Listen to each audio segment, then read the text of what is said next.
शुभ प्रभात एवं हार्दिक अभिनंदन। मैं doctor Chandni Keswani Shri Vaishnav institute of management and science की ओर से यहाँ पधारे सभी अतिथि, मंचासीन विद्वज्जन, महाविद्यालय के समस्त पदाधिकारी, शिक्षाविद, शोधार्थी एवं छात्रगणों का अखिल भारतीय तकनीकी शिक्षा परिषद AICTE के उपक्रम vibrant advocacy for advancement and nurturing of Indian languages Vaani 2.0 के सौजन्य से आयोजित भारतीय भाषाओं को सम्मिलित करने की आवश्यकता क्षमा कीजिएगा, भारत की वास्तविक प्रगति के लिए शिक्षा में भारतीय भाषाओं को सम्मिलित करने की आवश्यकता, विकसित भारत 2047 के परिप्रेक्ष्य में चिंतन के इस विशेष विषय विमर्श सत्र में हार्दिक स्वागत करते हैं। इस गरिमामय अवसर पर हम सब यहाँ एकत्रित हुए हैं विचारों के आदान प्रदान, दृष्टिकोणों की गहराई और अनुभव की उड़ान के लिए, और यह सब उस भारत के निर्माण हेतु जो 2047 तक विकसित भारत के रूप में विश्व में अपनी छाप छोड़ने को तैयार है। भारत की संस्कृति, उसकी परंपरा और मूल्य तभी जीवंत रहते हैं जब हम उन्हें सम्मान देते हैं। अब मैं आप सभी से अनुरोध करती हूँ कि कृपया खड़े होकर हमारे संस्थान के कुलदीप का भावपूर्ण सम्मान करें।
समस्त शिक्षकगण, शोधार्थी एवं प्रिय विद्यार्थियों, नमस्कार। मैं डॉक्टर पूनम नागर, संगोष्ठी सह समन्वयक, आप सभी का वाणी 2.0 के विजय विमर्श सत्र में हार्दिक स्वागत करती हूँ। यह सत्र AICTE वाणी 2.0 के सौजन्य से एक अनूठा प्रयास है जो हिंदी भाषा के संरक्षण, संवर्धन और तकनीकी विकास की दिशा में मील का पत्थर सिद्ध होगा। आज के इस महत्वपूर्ण विषय विमर्श सत्र में हम विविध विशेषज्ञों द्वारा महत्वपूर्ण विषय पर गहन विचार विमर्श के साक्षी होंगे। आज जब वैश्वीकरण और तकनीकी विकास की दौर में अंग्रेजी भाषी माध्यम हावी हो रहा है, ऐसे में यह अत्यंत आवश्यक हो जाता है कि हम अपनी मातृभाषा हिंदी को केवल व्यवहारिक भाषा नहीं बल्कि शिक्षा, शोध और तकनीक की भाषा बनाएं। हमें यह याद रखना होगा कि भाषा का लोप केवल शब्दों का लोप नहीं होता, वह एक पूरी संस्कृति के विनाश का संकेत होता है। आज का यह अवसर अत्यंत गौरवपूर्ण है क्योंकि हम उस भाषा के प्रचार प्रसार हेतु एकत्र हुए हैं जो न केवल हमारी संस्कृति की आत्मा है बल्कि नए भारत की शक्ति भी है। हिंदी सिर्फ एक भाषा नहीं, हमारी सोच, अभिव्यक्ति और पहचान का माध्यम है। वाणी 2.0 ने हमें एक ऐसा मंच प्रदान किया है जो विचार के आदान प्रदान और सीखने के लिए हमें एक साथ लेकर आता है। हमारे पैनलिस्ट अपने अनुभव और ज्ञान को हमारे साथ साझा करेंगे जिससे हमें नए दृष्टिकोण और समाधान प्राप्त होंगे। इस चर्चा का उद्देश्य विविध दृष्टिकोणों को समझना और एक दूसरे से सीखना है। मुझे विश्वास है यह चर्चा ज्ञानवर्धक और प्रेरणादायक होगी। आप सबका यहाँ उपस्थित होना इस बात का प्रमाण है कि हिंदी केवल अतीत की भाषा नहीं बल्कि भविष्य की भी भाषा है। हमारा कर्तव्य है कि हम अपनी भाषा को केवल बोले नहीं, उसे तकनीकी दुनिया में जिए भी। अंत में मैं बस इतना कहना चाहूँगी कि हिंदी को अपनाइए, इसे तकनीक से जोड़िए और इसे विश्व पटल पर पहचान दिलाइए। आइए मिलकर इस उद्देश्य की पूर्ति के हम सहभागी बने और वाणी 2.0 के माध्यम से हिंदी को ज्ञान की वैश्विक भाषा बनाने की दिशा में एक ठोस कदम उठाएं। आप सभी को इस विषय विमर्श में सत्र में सहभागिता हेतु मैं पुनः स्वागत करती हूँ एवं आपको शुभकामनाएं देती हूँ। धन्यवाद। आपके स्वागत भाषण ने आज के सत्र को सार्थक गति प्रदान की है। आइए कार्यक्रम को आगे बढ़ाते हैं। विचार जब अनुभव से मिलते हैं तब संवाद से समाधान जन्म लेते हैं। आज के इस विषय विमर्श सत्र में हमारे साथ 4 अति विशिष्ट एवं सशक्त परिचर्चा विशेषज्ञ जुड़े हैं। सुश्री मनीषा पाठक सोनी जी, अतिरिक्त पुलिस उपायुक्त इंदौर मध्य प्रदेश। डॉक्टर ऋषिना नाथू जी, शिक्षाविद इंदौर मध्य प्रदेश। डॉक्टर माला सिंह ठाकुर जी, प्रबंधक मानव संसाधन एवं PRO AICTSL इंदौर मध्य प्रदेश।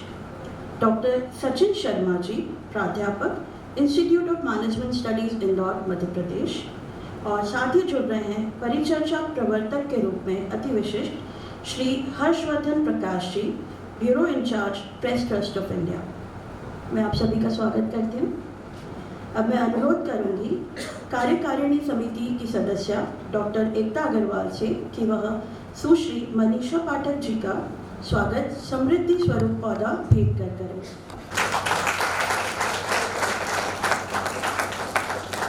कार्यकारिणी समिति से कि वह डॉक्टर ऋषिना नाथू जी का स्वागत समृद्धि स्वरूप पौधा लेकर करें। कार्यकारिणी समिति सदस्य से कि वह डॉक्टर माला सिंह ठाकुर जी का स्वागत समृद्धि स्वरूप पौधा भेंट कर करें।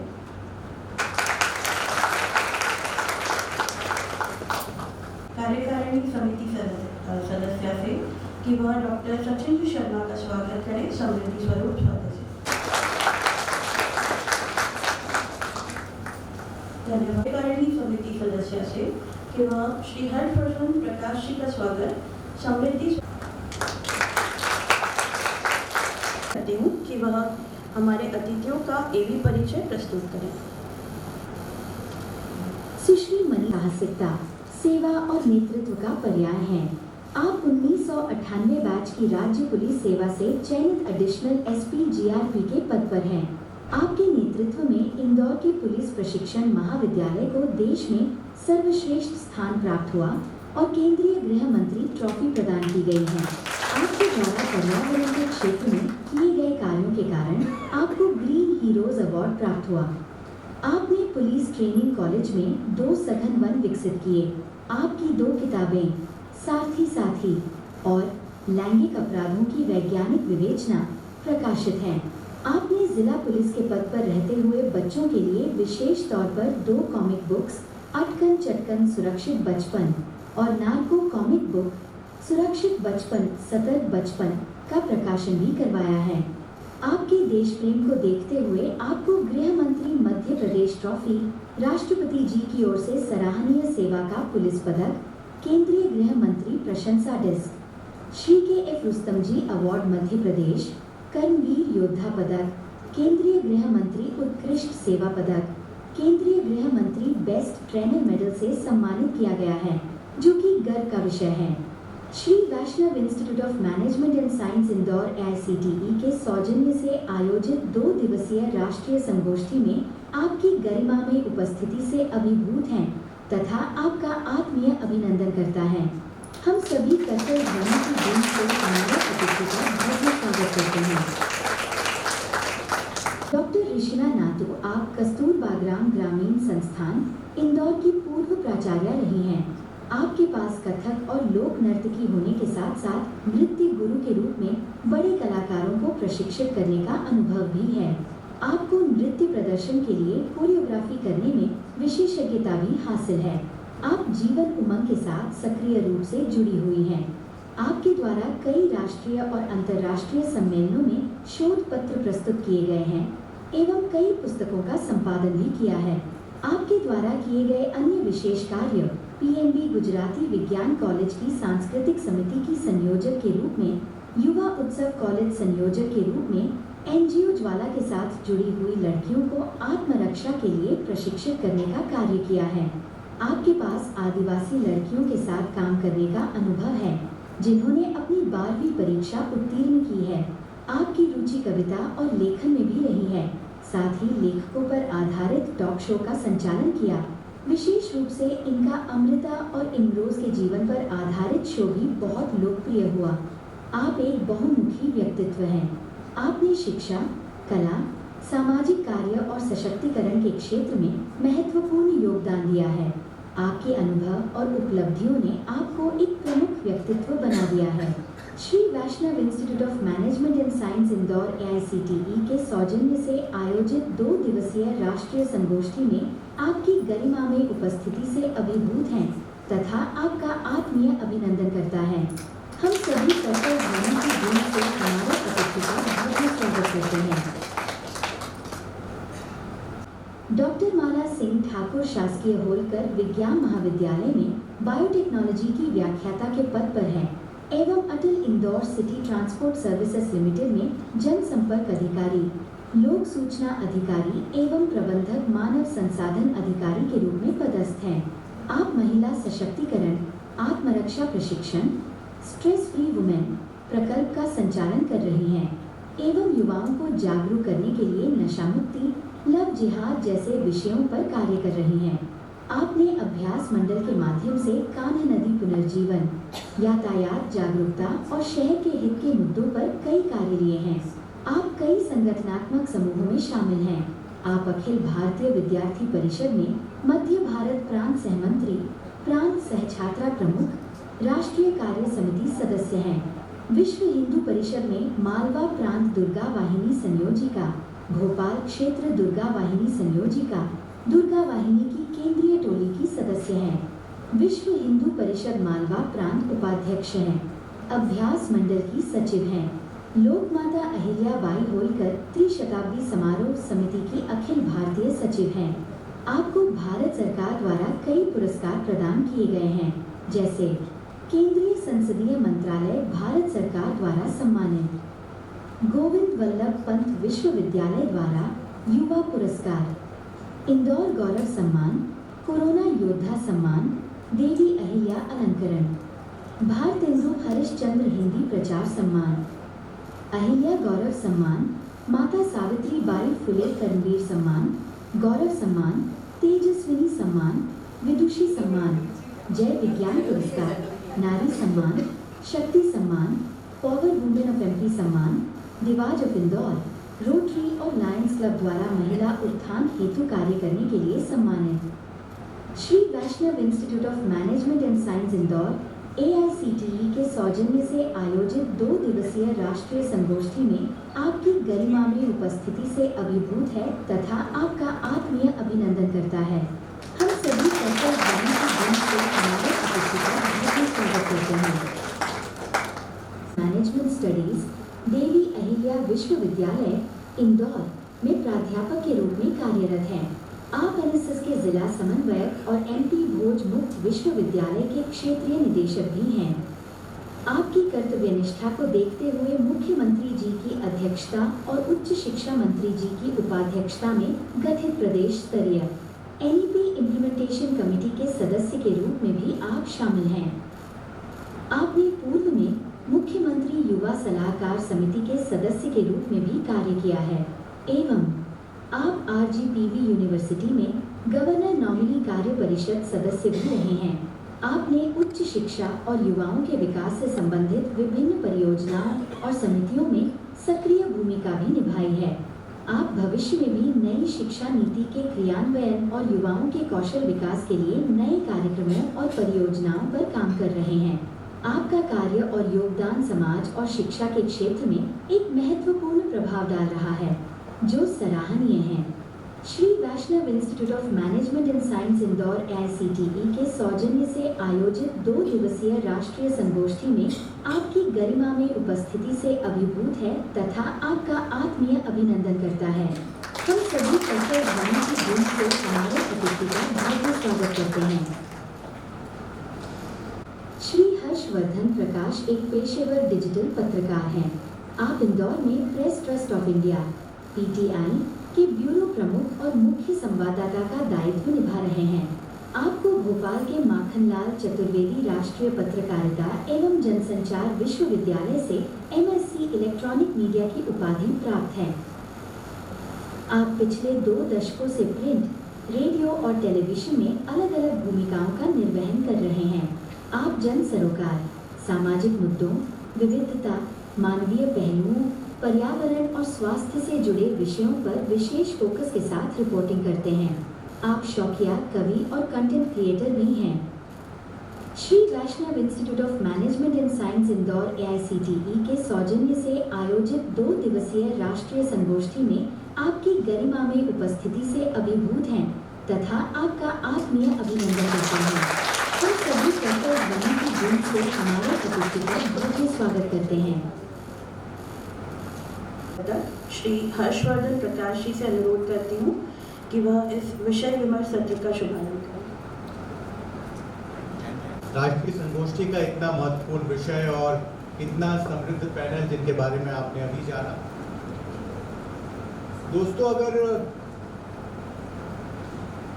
संस्कृति कोई वृक्ष है, उसके बावजूद एकता है, ये दुनिया में और कहीं नहीं है।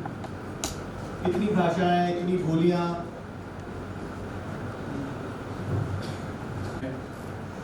और जैसे कि कहावत है कि कदम कदम पे पानी बदलती है और पानी भी बदलता है, और उसके बावजूद हमारा एक प्राण है जिसका नाम है भारत। तमाम विविधताओं के बावजूद भाषाएं और बोलियां हमको एक दूसरे में पिरोती हैं, बांध के रखती हैं, और शिक्षा में भी इसकी बहुत ज़्यादा उपयोगिता है। शुरुआत करें प्राचीन काल से, जहाँ गुरुकुल थे, कोई औपचारिक सिस्टम नहीं था शिक्षा का।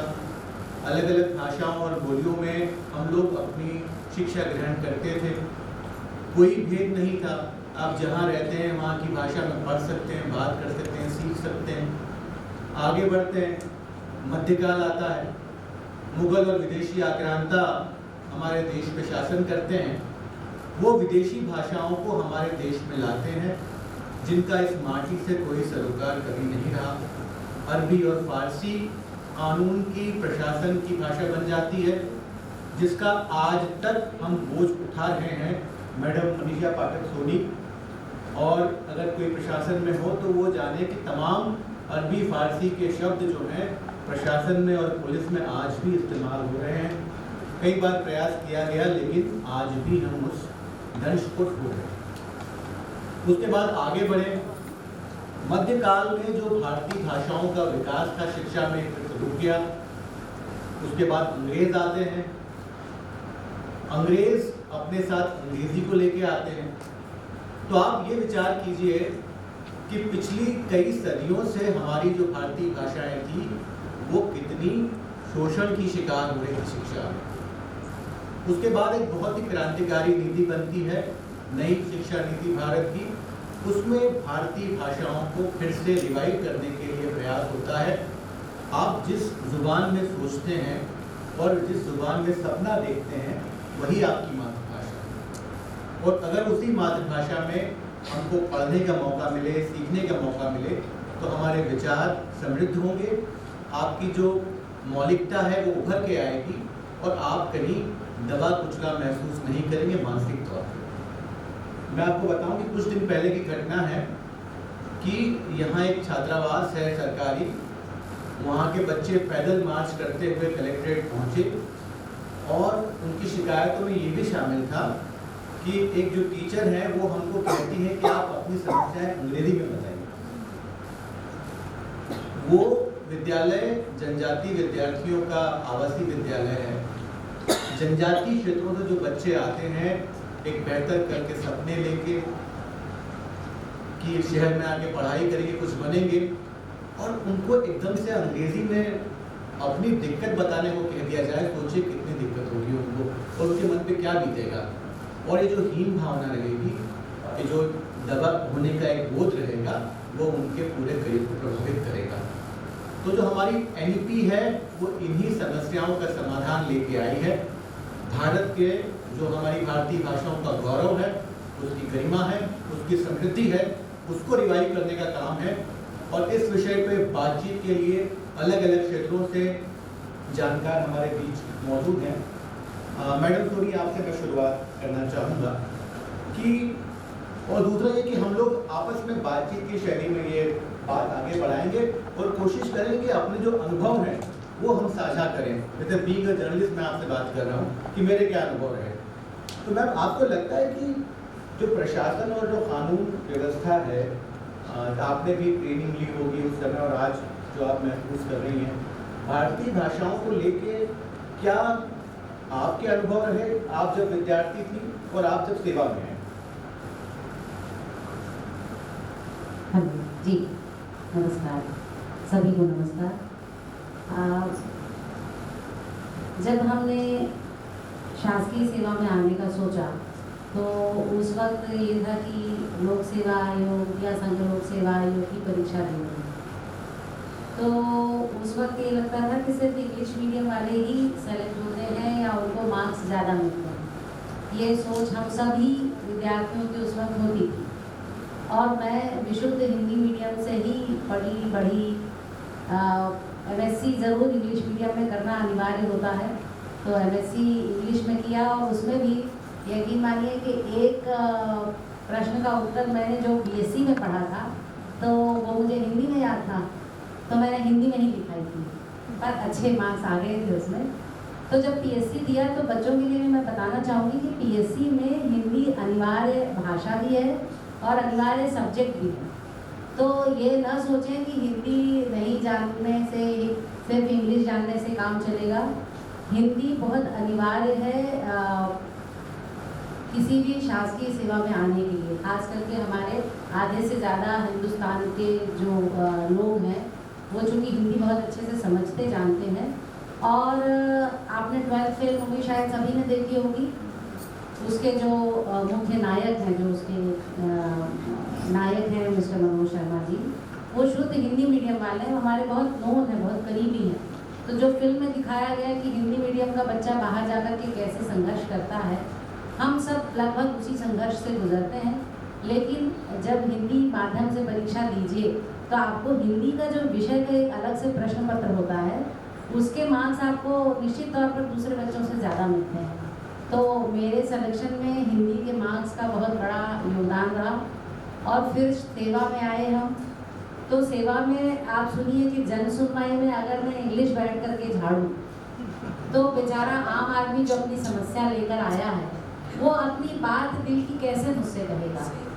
या एक महिला एक बच्चे को लेकर के, छोटे बच्चे को लेकर आई है, मैं उसकी लोकल भाषा में, हिंदी ही ना कहिए, मैं मालवी अगर जानती हूँ तो मैं मालवी में उससे बात करूँ, बुंदेली अगर जानती हूँ तो बुंदेली के 4 शब्द मैं उसके साथ बोल सकूँ, तो मुझे लगता है कि मुझसे ज़्यादा जुड़ाव महसूस करेगी या करेगा और अपने दिल की बात को ज़्यादा अच्छे तरीके से कह पाएगा।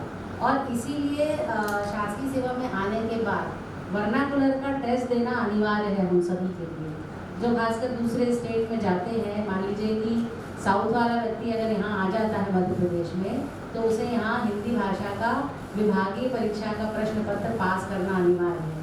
हम चूँकि इसी स्टेट के पढ़े होते हैं तो हमको वो अलग से परीक्षा नहीं देनी होती, पर वो आते हैं तो उनको यहाँ परीक्षा देनी होती है।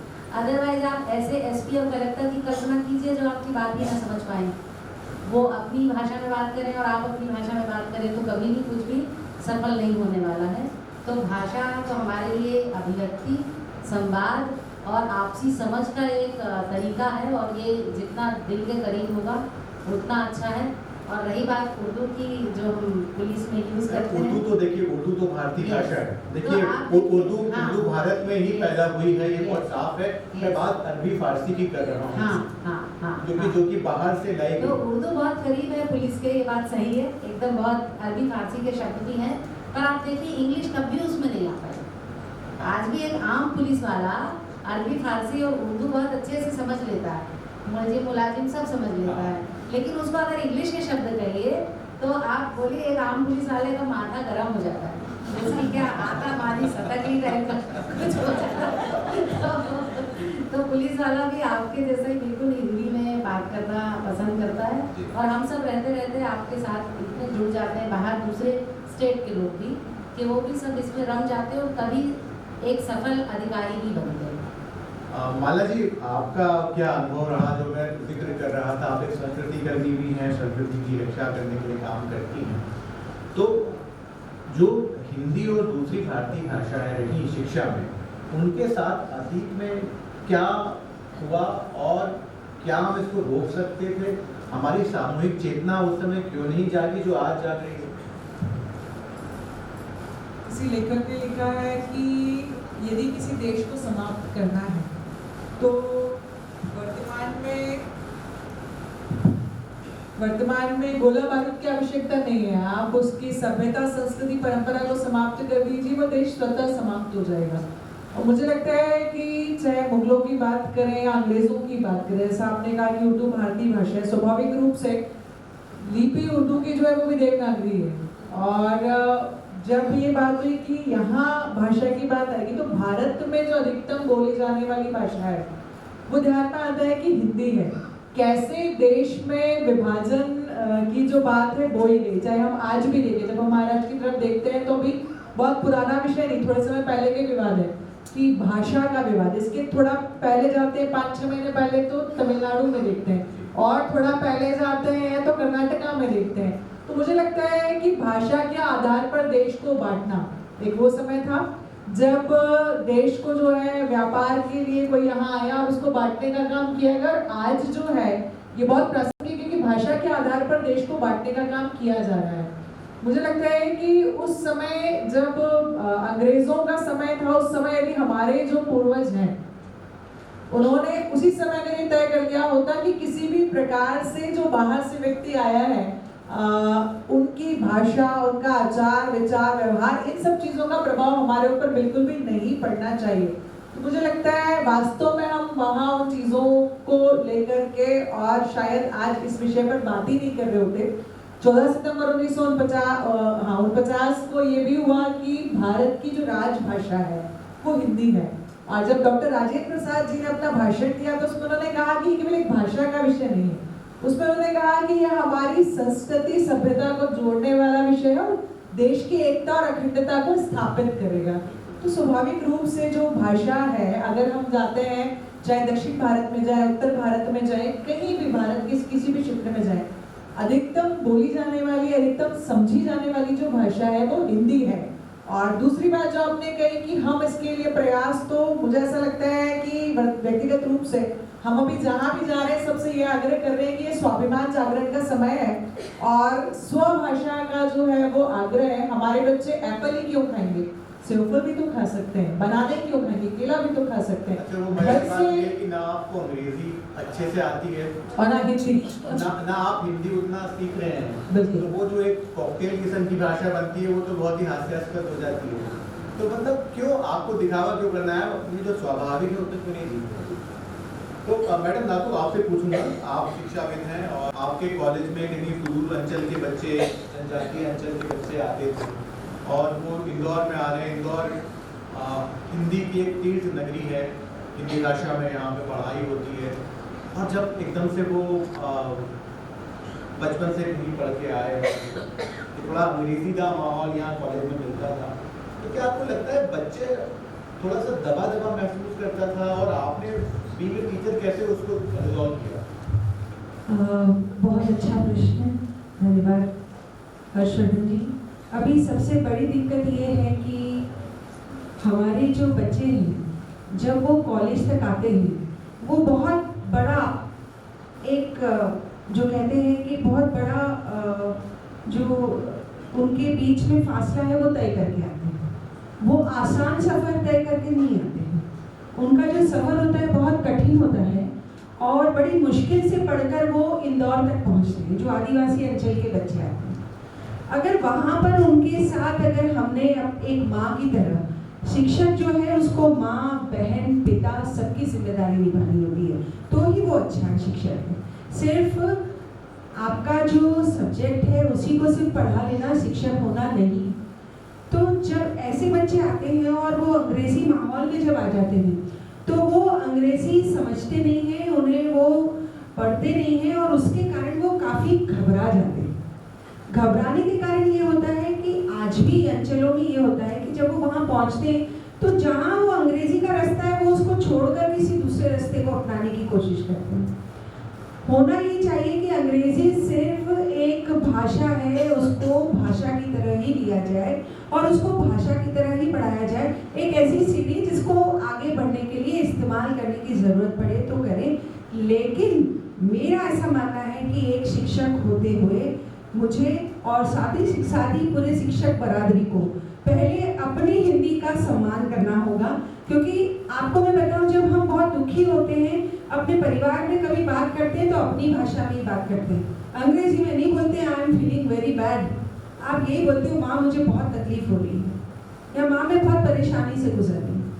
तो ऐसा ही आपका और साथ में आपका जो ये बच्चा आता है उसके बीच का संबंध होना चाहिए। अगर ऐसा है तो वो अपनी भाषा में वो बात समझा सके और हम उसकी कुछ कहीं अनकहीं से भी समझकर उनको समझा सकें। अगर हम बच्चों को ये समझा देते हैं कि अंग्रेजी कोई बहुत बड़ी बात नहीं, जैसा आपने अपनी माता से अपनी भाषा सीखी वैसी उसको सीख कर भी उसको उसके कारण ही आप आगे बढ़ेंगे, ये बात कदापि सत्य नहीं है। लेकिन उसके लिए हमें भी सोचना होगा। हम जब अपनी ज़िंदगी की शुरुआत करते हैं, आते हैं, थंब लगाते हैं और हस्ताक्षर करते हैं ना, वो भी अंग्रेजी में करते हैं। बहुत सुंदर बात कही। हिंदी में अगर हस्ताक्षर करेंगे तो शायद हाँ, हम शुरुआत क्यों नहीं करते, बदलते क्यों नहीं है खुद।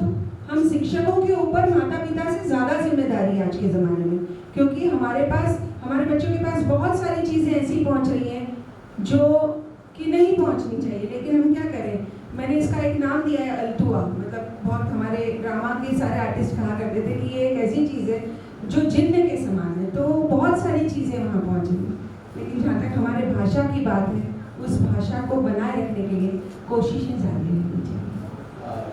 डॉक्टर शर्मा, आपसे मेरा सवाल ये है, जो हमारा विषय भी है, कि अगर हम 2047 तक यानी कि आज़ादी के 100 साल तक अपने देश को विकसित देश बनाने का सपना हमने देखा है, लक्ष्य तय किया है, तो भारतीय भाषाएं उसमें किस तरीके से इकॉनमी को बूस्ट करने के लिए मददगार साबित होंगी, उसमें किस तरीके से हम अपने मानव संसाधन का इस्तेमाल कर पाएंगे, कैसे बदलेगा ये? धन्यवाद हर्षवर्धन जी।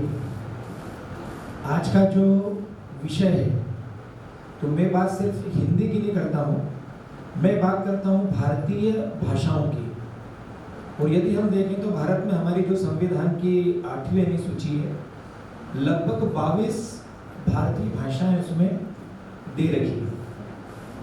अब एक बड़ा प्रश्न है, भाषाओं को लेकर कोई विरोध नहीं है।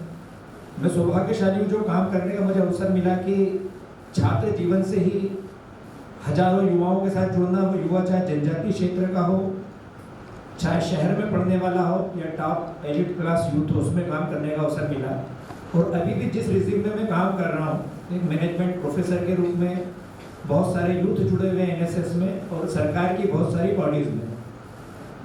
राष्ट्रीय शिक्षा नीति को लेकर भी हम लोग काम कर रहे हैं। तो कुछ चीज़ें कि वहाँ भी जो बोला गया है, त्रिस्तरीय भाषा का फार्मूला जो बोली गई है कि भाई हमें सबसे पहले हमारी मातृभाषा आनी चाहिए, फिर वो जो रीजनल लैंग्वेज हमको आना चाहिए देश को जोड़ने वाली, इंटरनेशनल लैंग्वेज आप सीखते हैं तो बहुत अच्छी बात है, इंग्लिश सीखना भी आना भी कोई बुरा नहीं है, मेरा कोई इंग्लिश से विरोध नहीं है।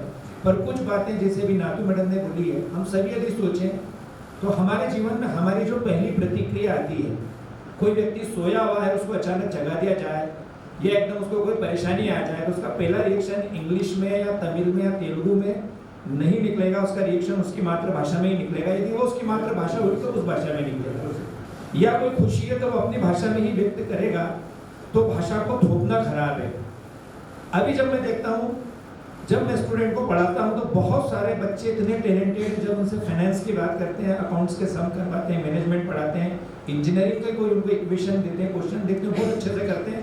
पर बड़ा दुर्भाग्य है कि उन्हीं छोटे बच्चों में मैक्सिमम जो उनकी एनर्जी है या जो सीखने की क्षमता रोक देते हैं, सिर्फ भाषा सिखाने में उनका 80% हम बोलते हैं कि माइंड टेंशन में उसमें आ जाता है। और जब वो दूसरों को इंग्लिश बोलते हुए देखता है, मैं विरोध नहीं कर रहा हूँ, पर कई मैंने ऐसे लोग देखे हैं जो इंग्लिश फर्राटेबंद बोलते हैं, पर सब्जेक्ट के बारे में जब उनसे पूछा जाता है, विषय के बारे में पूछा जाता है, तो वो नॉलेज कहीं नहीं रहता है। और जो जानने वाला व्यक्ति उस मनोविज्ञान दबाव में आकर वो उस चीज को छोड़ देता है। सर, मैं आपसे ये जानना था कि ये विकसित भारत का जो सपना है, उसमें भारतीय भाषाएं कैसे अपनी भूमिका। मैं अभी उसी पे आ रहा हूँ। अब हम लोग बात करें हमारी भारतीय भाषाओं की। मैं कुछ प्रयोग भी बताऊंगा जो मैं कर रहा हूँ, क्योंकि जो मेरी आदत है कि कुछ चीज़ें बोलने की बजाय हमको हमारे उदाहरण और क्या चीज़ उस पर जानना भी चाहिए। तो आज हम लोग यदि देखें तो भारत जनसंख्या के हिसाब से विश्व का सबसे बड़ा देश है, सबसे बड़ी जनसंख्या हमारे यहाँ। विशुद्ध हम लोग कमर्शलाइज होकर बात करें कि हम आगे बढ़ेंगे 2047 तो वो समृद्धि, ठीक है, हम बात करते हैं संस्कृति की, रीति रिवाज की, उसमें हम आगे हैं, ज्ञान के अध्यात्म की, पर नो डाउट फाइनेंशियली हमको आगे बढ़ना, अर्थव्यवस्था को आगे बढ़ाना, ये उसका प्रमुख कारण है। तो हमारा प्लस पॉइंट है हमारी जनसंख्या। दूसरा जो हमारा प्लस पॉइंट है हमारी भाषाएं। इसमें मैं बोलियों को तो जोड़ नहीं रहा हूँ, तो संख्या और लंबी हो जाएगी। अब हम बात करते हैं कि आज हम सबसे ज्यादा जो यूज करते हैं वो गूगल ट्रांसलेट का यूज करते हैं। दुनिया के जो समृद्ध देश हैं, जो तथाकथित पावरफुल देश हैं, आप देखेंगे तो उसमें भी ट्रांसलेशन में अमेरिका की कितनी भाषाएं, रूस की कितनी भाषा, 1 या 2 होगी, पर शायद 17 के लगभग एग्जैक्टली हो सकता है, एक आध कम ज्यादा हो, 17 भारतीय भाषाएं गूगल ट्रांसलेट में आती है। तो दुनिया ये मान रही है कि भाई भारत पावरफुल है, तभी तो उसने हमारी 17 भाषाओं को शामिल किया। दूसरा, हमारा जो एक प्रदेश है वो विश्व के कई राष्ट्रों से बड़ी जनसंख्या वहाँ पर आती है। तमिलनाडु को हम लोग ले सकते हैं, हम लोग कर्नाटक को ले सकते हैं, इधर हम जाएं तो और भी दूसरे राज्य हैं कि जिनकी जनसंख्या बहुत बड़ी है। तो नो डाउट यदि हम इस पर ध्यान देंगे तो वो आगे हमारी समृद्धि का एक बड़ा कारण होगा। अब फिर हम आते हैं रोजगार की, हम बात करते हैं कि भाई देश को आगे बढ़ाना है तो रोजगार है, एंटरप्रेन्योरशिप है, उद्योग है, हमको काम करना है। या मेरे सब साथी बैठे, मैं आधे से ज़्यादा को नाम से बुला सकता हूँ, सब मैनेजमेंट के, साइंस के प्रोफेसर हैं। आज मैं जिस संस्थान से आता हूँ, मध्य प्रदेश का देश का माना हुआ संस्थान है। हमारे यहाँ पर 90-100 से ज़्यादा कंपनियाँ आती है जो प्लेसमेंट के लिए। अब आप ये बताइए कि कोई मार्केटिंग कंपनी है जिसको रूरल मार्केटिंग करानी है, उसको खंडवा में, खरगोन में, झाबुआ में अपना कोई प्रतिनिधि नियुक्त करना है, तो वो कौन सी भाषा को प्रेफर करेगा? वहाँ पर जो विशुद्ध फ्लुएंट इंग्लिश बोल रहा है वो बंदा चाहिए, या जो अपने साथ साथ हिंदी बोल पा रहा है, और हिंदी के साथ साथ उसका एक्स्ट्रा ये है कि वो निमाड़ी और मालवी भी बोल पा रहा है कि भाई कहीं चाहिए, कहीं करना हो, कि वो उसके लिए बड़ी बात होगी कि वो उससे ज़्यादा कनेक्ट हो जाए। तो ये भी बड़ी चीज़ है कि वो एक रोजगार में बड़ी सहायक होगी। और एक सबसे महत्वपूर्ण बात, आपको देश को आगे बढ़ाना है तो जनसंख्या, सोर्स, संसाधन कईयों के पास रहते हैं, पर एक आंतरिक, जिसको हम बोलते हैं इंटरनल जील, एक सेल्फ कॉन्फिडेंस जो कैसे पैदा होगा। तो यदि आपको स्टडी करना है तो पिछले 30-40 साल में जो देश ने सबसे बड़ी उन्नति की है, जिसने सबको चकाचौंध करके रख दिया, सब अचंभित हो गए, भले ही उसको माने या ना माने, चाइना। तो आप स्टडी करोगे तो चाइना ने अपने यहाँ पर जो अपनी उन्नति की है, तो उसने पहली चीज ये करी कि अपने यहाँ के लोगों का माइंडसेट करने के लिए अपनी संस्कृति पे गौरव, अपनी भाषा के लिए गर्व, कि उन्हें मैंडेट को लेकर ये करा कि भाई वो सीखने वाला व्यक्ति सब कर सकता है। वहाँ कितने लोग इंग्लिश जानते हैं? गूगल नहीं चलता है, चलता ही नहीं, गूगल चलता ही नहीं चाइना में। शायद इतनी कोई अब सीख रहे हैं वो, चूंकि इंटरनेशनल जिसको काम है इंग्लिश है, तो इंग्लिश कितने लोगों को आती है। पर वहाँ साइंस ने भी प्रोग्रेस की है, बिजनेस ने भी प्रोग्रेस की है, इंफ्रास्ट्रक्चर ने भी की है। आज वो अमेरिका को बिल्कुल धड़ल्ले से चुनौती दे रहा है, तो उन्होंने क्या काम किया है? अपनी संस्कृति और भाषा के लिए गौरववाद, उस पर काम किया है। तो वही काम हमको भी करना होगा। 2047 तक हम विश्व गुरु बन जाएगा। टेक्नोलॉजी आप दुनिया भर में विख्यात, वहाँ भी ऐसा है कि अपनी भाषा को लेकर गौरव है। अब एक छोटी सी बात मैं बोल रहा हूँ, उसके साथ मैं कंटिन्यू करूँगा कि अब यहाँ पर हमारे यहाँ जो विषय है, चूंकि थोड़ा सा हम बड़े हैं, तो बड़े भाई को की और बड़े बहन की जो भूमिका होती है वो ये होती है कि हम हमारे साथियों को लेके चलें। अब बड़ा विषय आता है कि भाई देश में राजनीति बोलो या जो भी बोलो, कई बात अच्छी भी रहती है कि अपनी भाषा के प्रति गर्व सबको होना चाहिए, वो बहुत अच्छी चीज़ है, मैं उसको खराब नहीं मानता हूँ। तो कई बार देश में कई राज्यों में आ जाता है कि हिंदी विरोध के नाम पर वो चीज़ आ जाती है, या हमारे मन में भी वो प्रेम आ जाता है कि भाई हमारी राष्ट्रभाषा हिंदी है। तो मैं इसलिए बात हिंदी की नहीं कर रहा हूँ, मैं बात देश की सभी भाषाओं की कर रहा हूँ। अब वो विश्वास हम कैसे जगाएं, क्योंकि वो एक टकराव नहीं होना चाहिए, वो एक साथ होना चाहिए। ये बात हमारे मन में भी होना चाहिए कि भाई मैं क्यों एक एक्स्ट्रा लैंग्वेज में फ्रेंच सीखूं, मुझे फ्रेंच से कितने लोगों को काम पढ़ना है, जर्मन से कितने को काम पढ़ना है। मैं मेरे बच्चों को हो सकता है कि एडिशनल लैंग्वेज सिखाना है तो मैं उसको तमिल सीखूं, मैं उसको तेलुगु सीखूं। ये प्रयोग हमने अभी किया है, चूंकि मैं बहुत सारे माध्यमों से संगठन में भी हम लोग जुड़े रहते हैं, तो अभी जो देश का बड़ा संगठन है जिसमें काम करना है, तो ये विषय आया कि भाषाओं को लेकर कैसे काम करें। अभी होलकर कॉलेज में हमने राज्य स्तर पर विश्व भाषा दिवस बनाया। तो तमिलनाडु में हम लोग गए थे एक बैठक में। कई बार हम लोग शुद्ध हमारी भाषा में बात करते हैं, बहुत सारी चीज़ों को समझ में आती है नहीं आती, इंग्लिश को माध्यम के रूप में लिया। फिर कहीं ना कहीं उन लोगों के मन में भाव रहता है, वो दूर करना भी हमारी फर्ज बनता है। कई बार बोलने से नहीं होता है कि भाई ये लोग हमारे ऊपर हिंदी को थोपते हैं। हमने उल्टा काम किया, एक सुझाव दिया, चूंकि मैं एनएसएस में हूँ, हम लोग कैंप वगैरह ये वो इसमें बड़ा प्रयोग करते रहते हैं। हमने बोला कि हमारे उत्तर भारत से, मध्य भारत से, हिंदी भाषी राज्यों से कुछ विद्यार्थियों का समूह यहाँ पर तमिलनाडु में आएगा। वो 20 दिन यहाँ रुकेगा। यूथ में अट्रैक्शन रहता है कि किसी राज्य में हम जाएं, वहाँ पर वो 20 दिन में आप बेसिक उनको तमिल सिखाएंगे, एक दो वहाँ के कुछ जो पर्यटक स्थल है वो दिखाएंगे ताकि एड ऑन हो जाएगा।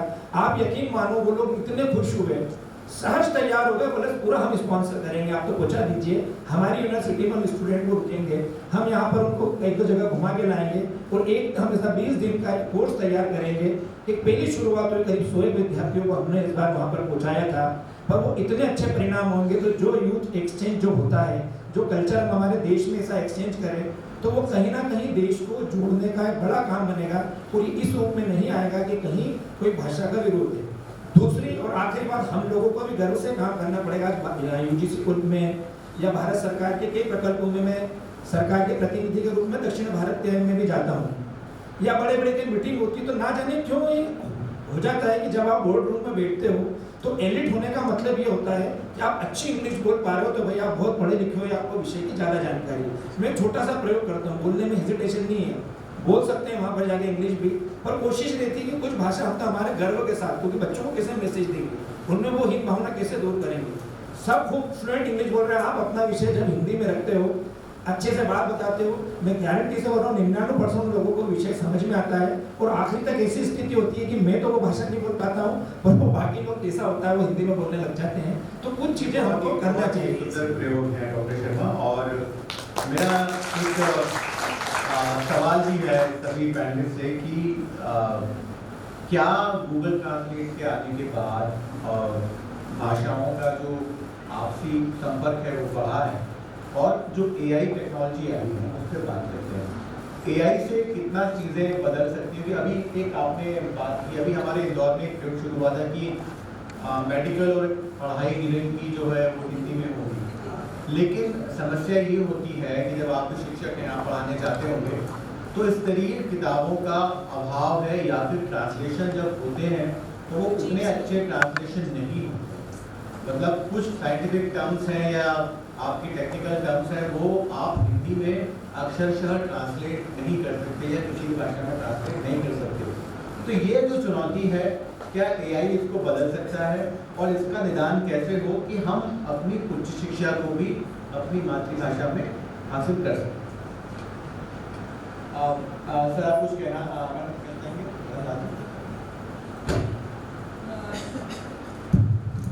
जैसा कि बात हो रही है, एआई तो एक टूल है, लेकिन मुझे लगता है कि भाषा के ऊपर काम किया जाना अभी बहुत ज़रूरी है। चूँकि मैं स्वयं जो है वो 3 भाषाएं जानती हूँ, मराठी हिंदी तो जानती हूँ, मराठी और गुजराती भी साथ में जानती हूँ, तो 3 भाषाएं ये हुई। और चूँकि पढ़ाई स्कूल में हुई तो अंग्रेज़ी भी थोड़ी बहुत जानकारी हो जाती है। मुझे ऐसा लगता है कि एआई को हम टूल की तरह ज़रूर इस्तेमाल करते हैं, लेकिन जब तक उन शब्दों को, जैसे मेडिकल है, जैसे बायोटेक्नोलॉजी है, जैसे बायोकेमिस्ट्री है, जैसे फार्मेसी है, इनके अंदर कुछ शब्द तो एज इट इज़ हमें जस्ट के टच लेने होंगे, क्योंकि उसको पढ़ने के लिए, आगे बढ़ने के लिए, क्योंकि हमारे पास अभी उसका लिटरेचर मौजूद नहीं है। तो लिटरेचर को तैयार करने के लिए हम एआई से मदद ज़रूर ले सकते हैं, लेकिन कई बार बड़े हास्यास्पद से शब्द निकल कर आते हैं। आप गूगल ट्रांसलेट पर करेंगे तो बड़ा ही हास्यास्पद वो बन जाता है। जी, वो नहीं हो पाता। मुझे सिर्फ इसलिए कहना है कि हमें 2-3 भाषाएं खुद को सीखनी चाहिए और बच्चों को इसलिए सिखानी चाहिए क्योंकि ऐसा माना गया है कि जो बच्चे एक से ज़्यादा भाषा जानते हैं, बोलना सीखना पढ़ना और लिखना, बोलना सीखना पढ़ना और लिखना ये जानते हैं, उनका IQ लेवल नॉर्मल व्यक्ति से कहीं ज़्यादा होता है। तो भाषा के प्रति हमारा लगाव और हमारी भाषा में जैसे मुझे वारसे में मिली, वारसा मतलब विरासत, गुजराती में वारसा बोलते हैं, इसलिए मेरे बोलने में आता है कि वारसे में मुझे 2 भाषाएं मिली हैं। तो आप जब मराठी में मृत्युंजय पढ़ते हैं और सिंह पुरुष आप गुजराती में पढ़ते हैं, तो उसका जो अनुभव आपको प्राप्त होता है, उससे जो आप सीखते हैं, नए शब्दों को सीखते हैं, बोलना सीखते हैं। और अभी भी age is just a number अंग्रेजी में कहा जाता है। मैं तो सिर्फ कहती हूँ कि उम्र तो सिर्फ कहने के लिए होती है, लेकिन अनुभव ज़्यादा ज़रूरी है। अगर हम उसके ऊपर काम करें, खुद पढ़ने पर, लिखने पर, और जो कहा जाता है ना, कुछ लिख के सो कुछ पढ़ के सो, अगर ऐसी बात की जाएगी तो ज़रूर नए शब्दावली भी हम बना पाएंगे। एक और अभी कुछ विज्ञान के ऊपर ऐसे कई सेमिनार्स हो रहे हैं महाराजा रणजीत सिंह कॉलेज में, वहाँ पर हम लोगों को एक विज्ञान शब्दावली की डिक्शनरी दी गई है ताकि वो आप उसको उपयोग कर सकें। आपको सदन को बताना चाहूँगी कि 2003 में तुलसी के ऊपर एक रिसर्च पेपर हिंदी में लिखा था, वो आज तक एक्सेप्ट अब हो जाएगा, पर वो कभी एक्सेप्ट इसलिए नहीं किया गया क्योंकि वो मैंने हिंदी में लिखा। ये बहुत ही दुर्भाग्य की बात है। तो अब चूंकि सोच बदली है और हमारे स्व भाषा और स्वदेश के लिए जो प्रेम जागृत हुआ है, तो अब जो लोग मिलते हैं वो कहते हैं कि दीदी वापस से वो डालिए पेपर, और अब हम देखते हैं कहाँ नहीं छपता है। तो ये फर्क आया है। तो इस फर्क में हमें एक साथ मिलकर जुटकर काम करना होगा, क्योंकि ये आज हम जो संगोष्ठी कर रहे खत्म कर दिया, घर चले गए, नहीं। अगर इसके प्रति हम लोग एक एक चीज भी अगर उठाएंगे, एक एक मुद्दा भी उठाएंगे, उस पर अगर छोटा छोटा काम भी करेंगे तो बहुत बड़ा फर्क आएगा। क्योंकि पहले मैंडरिन जो थी वो सबसे ज्यादा बोलने वाली भाषा थी, अब हिंदी है जो सबसे ज्यादा बोलने और पढ़े जाने वाली भाषा है। आपने बहुत अच्छी बात कही डॉक्टर शर्मा कि हम अक्सर हिंदी करते हैं, अभी हिंदी हमारा गौरव है, गर्व है, लेकिन क्या हम हिंदी भाषी जो दूसरी भारतीय भाषाएं हैं वो सीखने के लिए कभी प्रयास करते हैं क्या? तो मेरा सवाल माला जी से है कि अगर आप दूसरी भाषाएं सीखते हैं भारत की, तो सामाजिक और आर्थिक भेदभाव जो अभी समाज में है, अगर कोई आदमी, आपको मानना पड़ेगा कि आपके अलावा कोई दूसरी भाषा बोलता है तो एक अजीब सी चीज़ है, और अगर वो कम संख्या में किसी स्थान पे है तो उसको एक भेदभाव का सामना करना पड़ता है कि ये तो बाहर का आदमी है। भाषा भी भेदभाव को जन्म देती है। तो क्या बहुभाषी होने से सामाजिक भेदभाव खत्म हो सकते हैं? पहली बात तो ये है कि पूरे देश के लिए कोई एक भाषा ऐसी होना चाहिए जो संवाद की भाषा हो। और जैसा है कि त्रिभाषा का जो कॉन्सेप्ट है, अब शिक्षा नीति में भी है, हम देखते हैं तो मध्य प्रदेश जिस राज्य में हम रहते हैं वहाँ मराठी जो है वो दूसरी भाषा है, पहले हिंदी फिर मराठी। तो स्वाभाविक रूप से कई भाषाओं को जब हम जानेंगे तो आपस में संवाद और समन्वय, ये 2 चीज़ें तो बेहतर होती ही हैं। लेकिन मुझे लगता है कि आजकल विद्यालयों में भी इस प्रकार का प्रयास बच्चों के बीच में लगातार हो रहा है कि हिंदी, मराठी, इसके अलावा भी कोई एक भाषा जो हमारे देश की भाषा है वो भी हम बच्चों को सिखाएं। जहाँ तक भारत की एकता और अखंडता की बात है तो स्वाभाविक है कि उसके लिए भाषा एक बहुत बड़ा हथियार ही मैं इसको कहना चाहूँगी कि ये हथियार है जिससे हम सामूहिकता की बात कर सकते हैं। लेकिन कोई एक ऐसी भाषा जो बहुत सरल हो, तो मुझे लगता है कि पहले जो है संस्कृत जो है कक्षा 10वीं तक हुआ करती थी। यदि संस्कृत पुनः जो है अभी की जो पीढ़ी है वो 10वीं तक संस्कृत पढ़ेगी